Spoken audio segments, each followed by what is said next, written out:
روزے کا جی ایک سبق ہے تحمل اور برداشت، اور عدم برداشت اتنا زیادہ عام ہو گیا ہے، ہر طرف غصہ، اگریشن، بدتمیزی، بچوں کے ساتھ ہو، گھر کے معاملات ہو، دوستوں میں ہو، کاروبار میں۔ آپ کو لگتا ہے کہ ہر بندہ ہے بھائی ہٹ جا سائڈ تے کیا میرا بلڈ پریشر بڑا ہی ہوتا ہے، میٹر گھومتا ہے۔ مہربانی کیجئے، روزے کا بہت بڑا سبق ہے، آپ کے اندر برداشت، قوت برداشت بوسٹ اپ کرتا ہے۔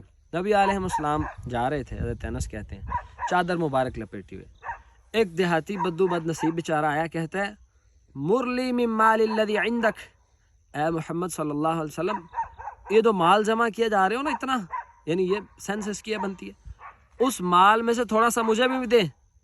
حضرت انس کہتے ہیں نبی علیہ السلام کے نشانات پڑ گئے شان مبارک پہ، یعنی جسم ہل گیا اس کی اس بدتمیزی سے۔ سوچئے کتنا روڈ بیہیویئر اور کتنا مس بیہیو کیا ہے۔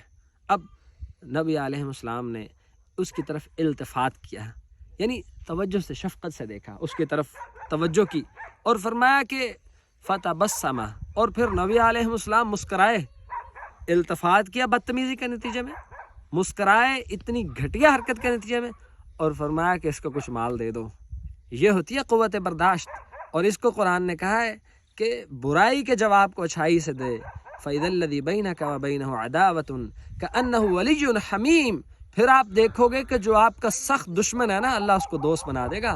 وَمَا يُلَقَّاهَا إِلَّا الَّذِينَ صَبَرُوا وَمَا يُلَقَّاهَا إِلَّا ذُو حَظٍّ عَظِيمٍ، مگر یہ جو کام ہے نا برداشت کرنا، یہ بڑے بڑے صبر والے لوگوں کا کام ہے، اور یہ تو بڑے خوش نصیبوں کا کام ہے۔ اللہ کرے یہ رمضان آپ کو اور مجھے انتہائی خوش نصیب بنا دے۔